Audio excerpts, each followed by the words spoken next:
रामनगरी अयोध्या पहुंचे मुख्यमंत्री योगी आदित्यनाथ ने कहा कि मेरी 3 पीढ़ियां श्री राम जन्मभूमि आंदोलन के लिए समर्पित थी। मुझे कोई समस्या नहीं थी, लेकिन शासकीय व्यवस्था जिस नौकरशाही से जकड़ी होती है, उस नौकरशाही में बड़ा वर्ग ऐसा था जो कहता था कि मुख्यमंत्री के रूप में अयोध्या जाने पर विवाद खड़ा हो जाएगा। हमने कहा कि विवाद खड़ा होता है तो होने दीजिए, लेकिन अयोध्या के बारे में कुछ सोचने की आवश्यकता है। फिर एक वर्ग ऐसा था जिसने कहा था कि आप जाएंगे फिर राम मंदिर की बात होगी। तो मैंने कहा कि कौन सा हम सत्ता के लिए आए हैं, राम मंदिर के लिए सत्ता भी गंवानी पड़ेगी तो हमें कोई समस्या नहीं है। बताते चलें कि मुख्यमंत्री योगी आदित्यनाथ रामनगरी पहुंचे। वो सुबह 9:30 बजे हेलीकॉप्टर से रामकथा पार्क पहुंचे। मुख्यमंत्री राज सदन में अयोध्या राज परिवार और आयोजित टाइमलेस अयोध्या कार्यक्रम का सुबह 11 बजे उद्घाटन किए। इससे पहले उन्होंने रामलला और बजरंगबली का दर्शन पूजन किया। टाइमलेस अयोध्या का उद्घाटन करने के उपरांत रामकथा पार्क में मुख्यमंत्री युवा उद्यमी विकास अभियान के तहत लाभार्थियों को ऋण वितरित किए। दोपहर 12 बजे आयुक्त कार्यालय सभागार में वो समीक्षा बैठक किए। दोपहर 1:25 से अमृत बाटलर्स में आयोजित प्लांट विस्तारीकरण का लोकार्पण किए।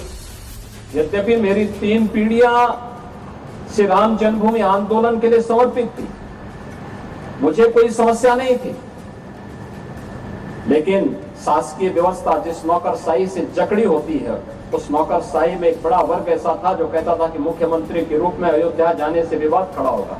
अपने का विवाद खड़ा होता तो होने दीजिए, लेकिन अयोध्या के बारे में कुछ सोचने की आवश्यकता है। फिर एक वर्ग ऐसा था जिसने कहा कि आप जाएंगे फिर राम मंदिर की बात होगी। तो मैंने कहा कौन हम सत्ता के लिए आए हैं, राम मंदिर के लिए सत्ता भी गंवानी पड़ेगी तो कोई समस्या नहीं होनी चाहिए। और हम लोग उस समय फिर इस कार्यक्रम के साथ जुड़े। मैंने से 19 अवस्थी से कहा, मैंने कहा एक चुपचाप जाकर के देखो दीपोत्सव का कार्यक्रम कैसे हो सकता है।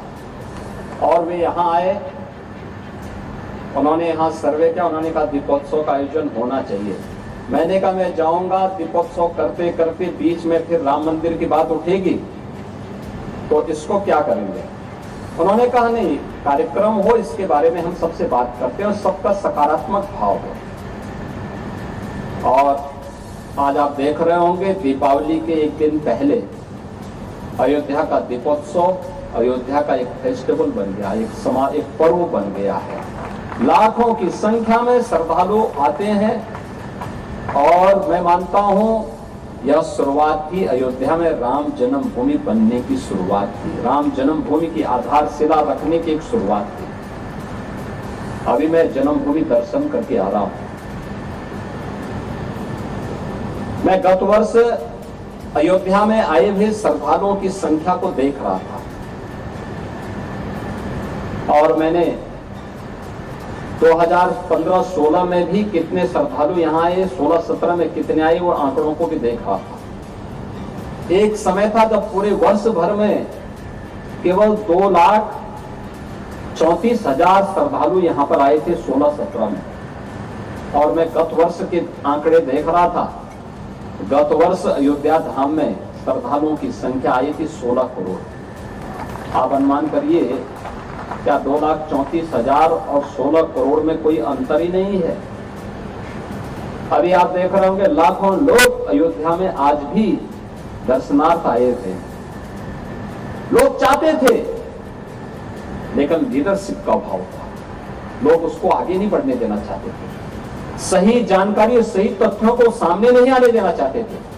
लेकिन हम सब आभारी हैं प्रधानमंत्री मोदी जी के, जिन्होंने विरासत और विकास को एक साथ जोड़ करके भारत की परंपरा को उस गौरव के साथ आगे बढ़ने के लिए प्रेरित किया।